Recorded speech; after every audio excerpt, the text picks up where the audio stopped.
heading out on a Saturday morning, the first road rally of spring. Some on Harleys, some on Yamahas, some with the helmet, some without.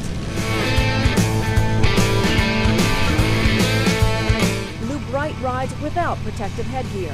I choose not to wear a helmet because when I'm riding, I'm in nature and I love the smells and I love the wind blowing and I love the wind on my face, and I just like to be in nature and experience it, and I love that I have that choice. That choice to wear a helmet or not is the subject of a lot of time and taxpayer dollars in state legislatures, and that has people talking.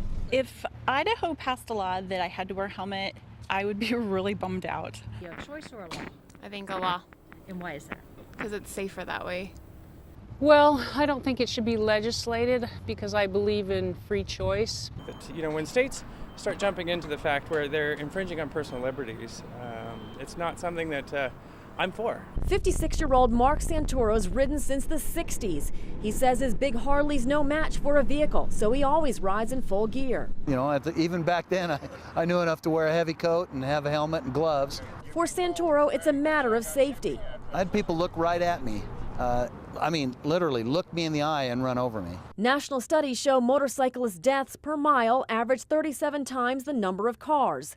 In Idaho, 35 motorcyclists died in 2009, an increase from both 2007 and 2008. You can see why it's a safety issue. That's me next to a vehicle 20 times my size.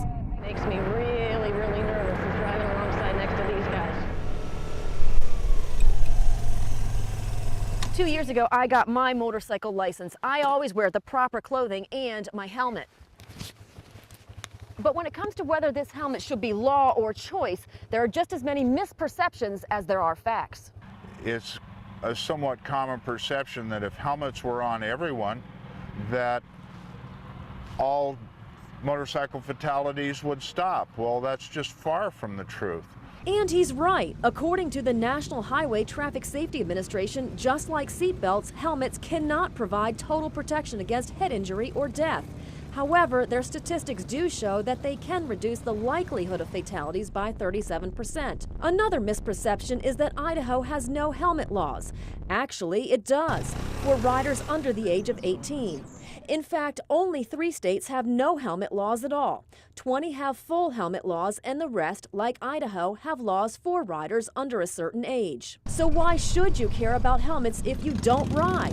Because the courts say you pay for every accident in some form.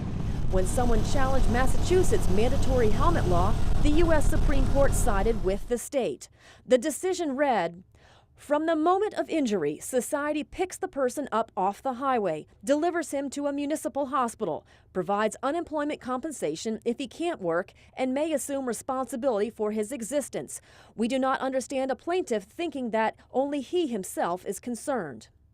So the controversy continues. For some, it's common sense. If you don't think the asphalt's hard, just put your heels together and go over backward with your knees locked. Guarantee you, that'll prove it to you. For others, a right of choice.